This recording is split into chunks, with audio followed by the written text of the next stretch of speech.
Hey peeps, welcome back to my channel for another video. And I got a new hat. Isn't it gorgeous? I love it. It is so neat. And it's so funny because I used to think I couldn't wear hats because I didn't think it would work for my body shape. But then I decided I love hats. I'm going to wear hats if I want them. And this is just, it's so neat. So let's see, today I'm going to be talking a bit about characters in your writing and how to make them more believable and how I make mine more believable. So, if you haven't subscribed to my channel yet, please do so. Hit the bell so you get notified when I have new videos out. And if you would, give this video a thumbs up.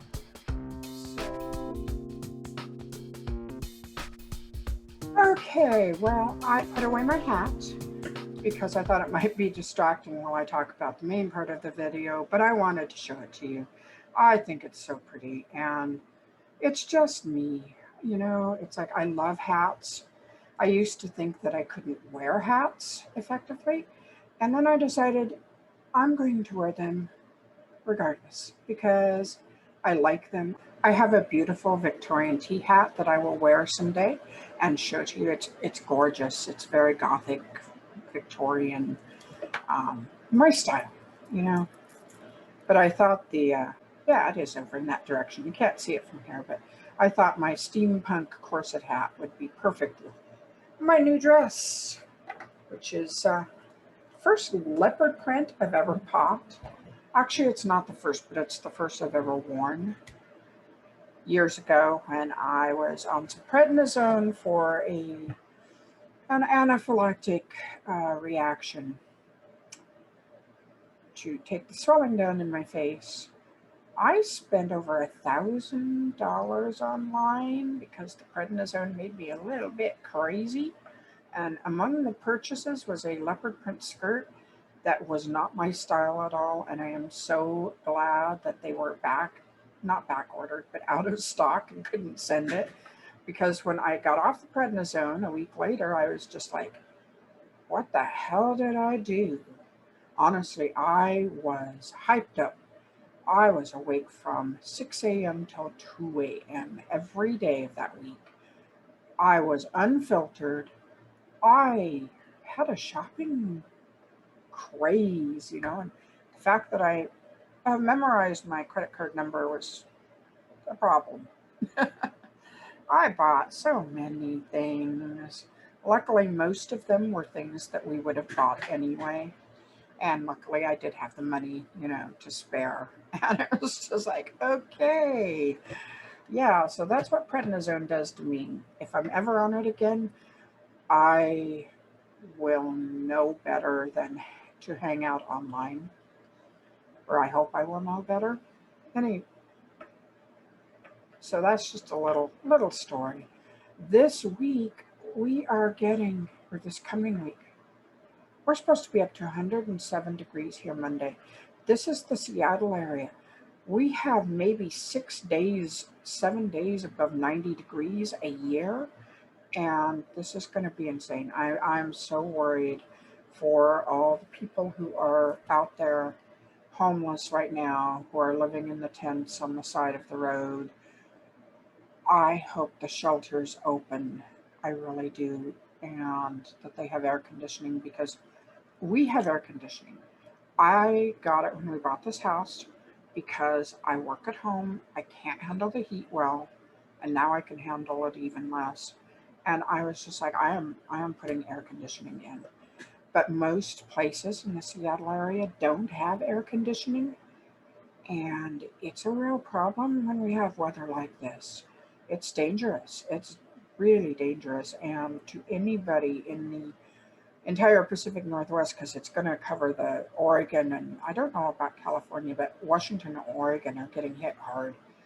But if you have pets, do not leave them outside, and make sure they have fresh water, and make sure that they are safe from the heat, please. And for those who might be wondering, because I get asked a lot, this is sardonyx. These beads are sardonyx, which I guess it's a form of onyx, I think. but I thought they went with the dress. So today I've decided to talk to you a bit about making believable characters. Now, as I have said in the past, my characters form in my subconscious. I am an intuitive writer. Things come out as I write. Um, I'm not going to say never, almost never sit down and just create a character consciously while thinking about it. It percolates in the back of my mind, like for the Dragon Shifter series I'm going to write next year, the character is percolating in the back of my mind. I can feel the process going on, and eventually I'll know her name. I already know what she looks like, but I'll know her name, and I will know her story. Um, and that's the way it works for me for almost everything. But there are some things that you consciously need to avoid when you're writing. Now, to create a well-rounded character, you need to do more than just create a cardboard cutout. That is more, and I'm going to probably offend some people here, but more comic book superhero-like, or at least the comic books of when I was a kid, where they were very one-dimensional. You know, you only saw their superhero side, you never saw a lot of their flaws, you never saw a lot of their vulnerabilities. But when you're writing a novel or a short story or a novella, your character needs to take on a well-rounded life. I always stress that characters need to have flaws. If your character is perfect, nobody's going to believe it because nobody's perfect. And whether or not you are writing human, shifter, fae, a robot, well, let's leave the robot out of it, but a tree, like a living, breathing tree, the character needs to be relatable.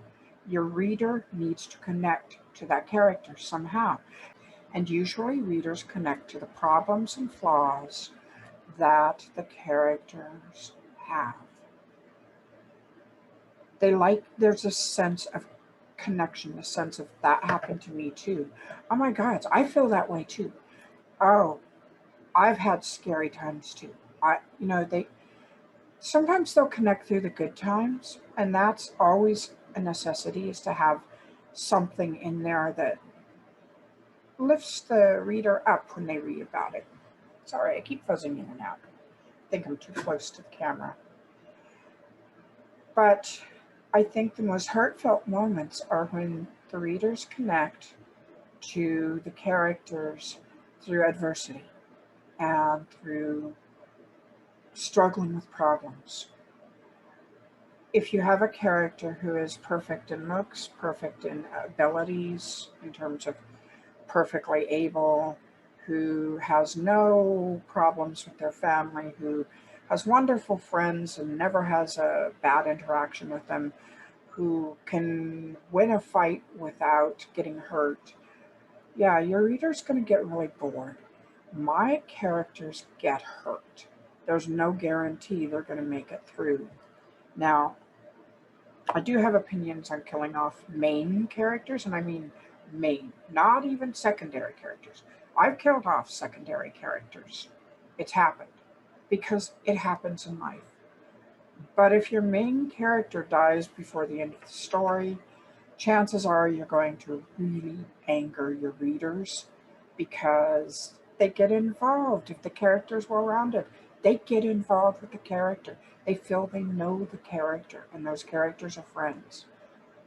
And sometimes death does happen, but I always try to make it on the periphery. But I hurt my characters. My characters get in fights and they get beat up. They get hurt. They lose people they love, because that is life, and we've all been through things like that. Maybe you've never been physically beaten, but you've been emotionally abused, or you've been the target of, someone who wants to tear you down. Maybe you haven't lost a loved one, but you've lost a friend, or you've had a friend who's lost a loved one, and you've seen what they go through. Those are the challenges that make us grow in life. And those are the challenges that will make your character grow. So make certain that when you are writing, you don't make things too easy for them, that you don't make things, you don't just make a yellow brick road they can skip down without a problem. Now, as to happy endings for your characters, that depends on the book, that depends on the genre. If you're writing romance, you better have at least a happy for now. Now, I always have happy for now endings, most of the time, unless the series like the Indigo Court is one long series broken up into books. I tried to end it on a halfway decent note, at least, in between the final ending. But I do believe in happy for now. I think that we can have times where everything's going well at the end of a struggle. I don't believe in happily ever after, but a lot of people like it. I don't write happily ever after endings, HEA endings, for my characters, because to me there's always an after. There's always something going on. Once you get married and move into that white house behind the picket fence, life's going to continue. It doesn't mean that everything's going to be perfect. If it did, then you might as well just stop living now, because perfection means you don't grow. But I do like a happy for now ending. If you have a very dark ending, have a reason for it, and be prepared for some backlash. One movie I really like, don't Be Afraid of the Dark, I think. It was kind of a horror movie based on the legends of the bone fairies, teeth fairies, something like that. And I was not happy with the ending for one of the main characters. However, I could accept it given the way the movie went on. I kept hoping for a sequel, where things would work out okay. But hey, it worked because they set it up that, I don't want to give spoilers in case you want to watch this movie. They set it up so that the reason the ending happened the way it did made sense to me, and it was something that made me feel okay about the way it ended. So, with your characters, when you come to the end of the book, try to leave, if you can, if it's that sort of book, to leave them in a space where at least things are okay for the moment. Finish up. And I'm going to digress into story arc here a little bit, because if you're writing a series, like I do, almost all of my series have some story arc that goes over the whole series. So there's a story that will not end in any of the books until the very end book. However, each book will have to have its own story that does end, because it gives your readers a feeling of satisfaction to have at least that end, even though the story is continuing. Now, if you write a series where each book is separate in itself, that's fine, but you make sure you finish the story, make sure you give a satisfying ending for the character. Another thing to think about with your characters, besides making them flawed, making them well-rounded, giving them challenges, is don't create a TSTL character. Too stupid to live. I think this has been the bane of a number of writers. Creating a character who doesn't see the obvious consistently. is tantamount to dumbing them down for the plot. And your readers, I guarantee your readers will get really pissed. It's okay to have a character miss a clue here and there, or miss a sign here and there. That's normal. That happens in life. But if you consistently make your character stupid, and you consistently make them choose the wrong choices, choose the wrong path, even though it's blatantly obvious that's the wrong path, you are going to irritate your readers. Never underestimate your readers. Always remember, your readers are smart enough to read, they're smart enough to see things like that. Now, another hint I will give you is to watch the info dumps. An info dump is basically throwing a lot of information at the reader at once. Now, in a series, I often do a recap. So it's like a minor introduction to the character about a chapter or so in, because for new readers coming into the series, they need to know a little bit about that. They need to know about the character, about what's going on. But I try to keep it to 2 or 3 paragraphs at the most, and I encapsulate it. Since I write first person, of course, it's done in the first person, like, I'm so-and-so, and I'm a shifter, I'm a witch, whatever. That is kind of a necessary thing to have in a series where new readers are coming in, but keep it brief and keep it tight, but keep it brief and keep it tight. Now, another type of info dump that is a mistake in almost all cases is to just randomly throw a whole bunch of information at the reader at once, especially in the first chapter or so.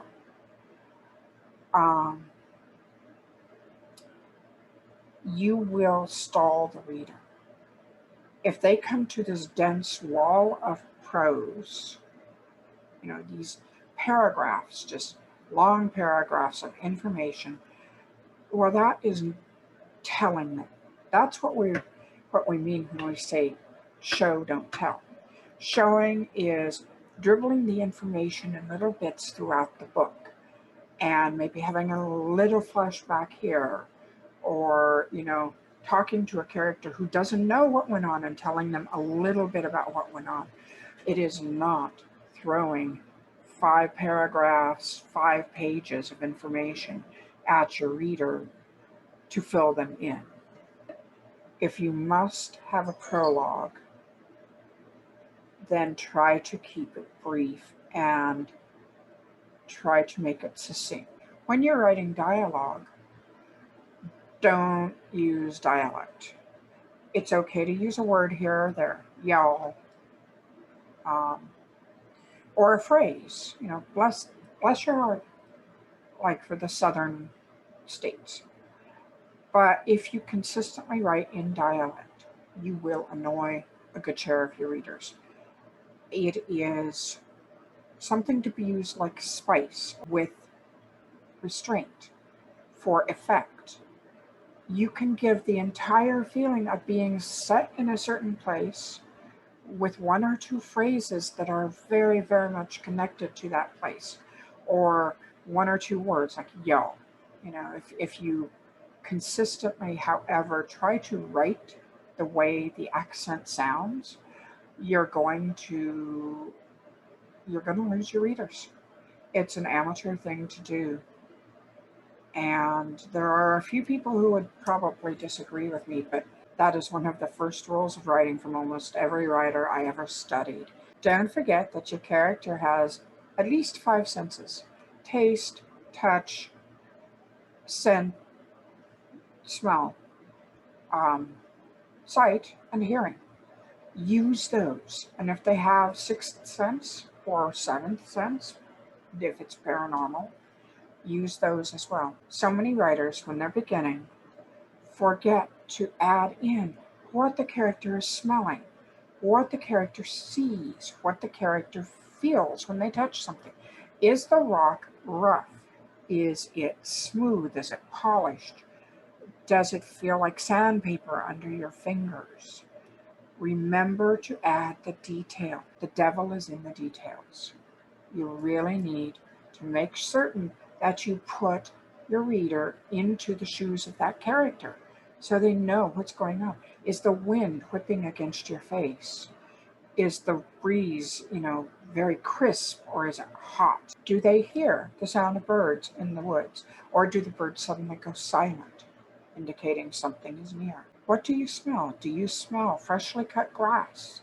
Do you smell that lazy, dusty summer afternoon? It smells dusty. It smells almost like grass is in your nose, and like the scent of flowers are playing into it. You can smell heat at times. You can smell cold, the ozone before a thunderstorm.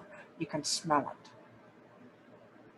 Taste when they're eating. How does it taste? Not delicious. I've watched enough cooking competition shows that I've realized that you need to give them an idea. Is it pungent? Is it bitter? Is it sweet? Is it savory? Does the bourbon run down your throat with heat?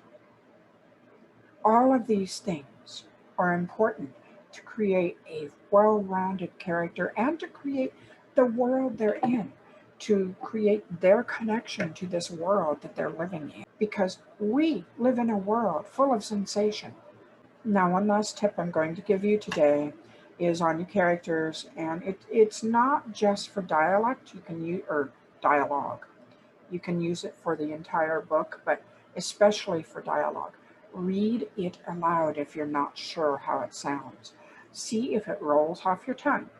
If you are finding that you're having a hard time stumbling over the words, or if you find yourself in a tongue twister situation, then correct it. Sometimes reading silently does not give you the flow of the words that in the same way, in the same manner that it does when you're reading aloud. And I always find if I stumble over a passage, I need to rework it. So those are just some tips for creating characters that are more believable, that your readers will connect with. Because remember, the whole point of writing an adventure, like writing urban fantasy or romance, is to give the reader a chance to live through a world they may not inhabit, they may not be able to ever inhabit, or just to sweep them out of their own world, to sweep them away for an escape. And you want that escape to be well-rounded enough so that they believe it's real. There's nothing like reading a book that makes you immerse yourself in it, that you immerse your entire being into. And I will say another thing about non-human characters. When you are writing paranormal or fantasy or science fiction, even if they are non-human, they have to manage to relate to the reader. Even if I am writing, say, a baby gargoyle, there has to be some connection to the reader. There has to be something that will connect to my readers so they care about that character, or so they hate the character. If the villains, there has to be a reason why they hate them, and it can't be just a cardboard cutout of a villain. Evil laugh. There needs to be something that they can see that could potentially be real. And I think that's going to be it today.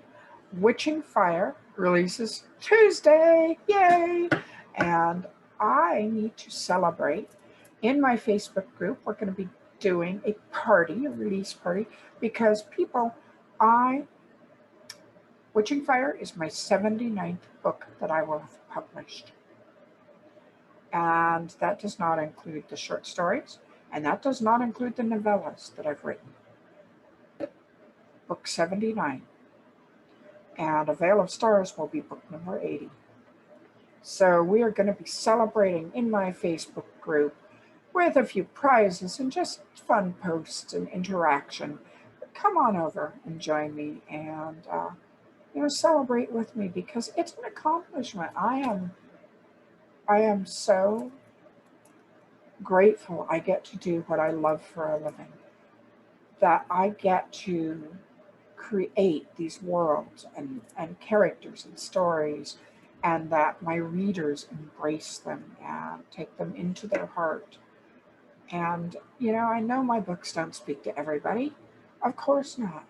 That's normal. Your books will never speak to everybody. But I am so grateful for the audience who loves my books and takes them to heart and cares about them. And, I thank you for helping me do what I love, because your support, you buying the books, you getting behind me, is what allows me to write more of them. And I'm just very happy with the work that I'm doing. And as I said, I'm feeling better. It's not an easy diet, not at all, but I'm feeling better. And so that's a good thing. And I hope it continues. And I hope that, the reactions get fewer and fewer. And I guess that's all for today. Take care. And be careful if you live in the areas that are going to be hit with the heat, especially up here in the Northwest where we are not geared for it. Make sure your pets are in. Make sure you hydrate. Drink a lot of water. Drink a lot of electrolytes to make sure that you don't sweat them all out, because plain water doesn't have the electrolytes in it you need. So get your potassium, get your electrolytes, and take care. And I will talk to you next week.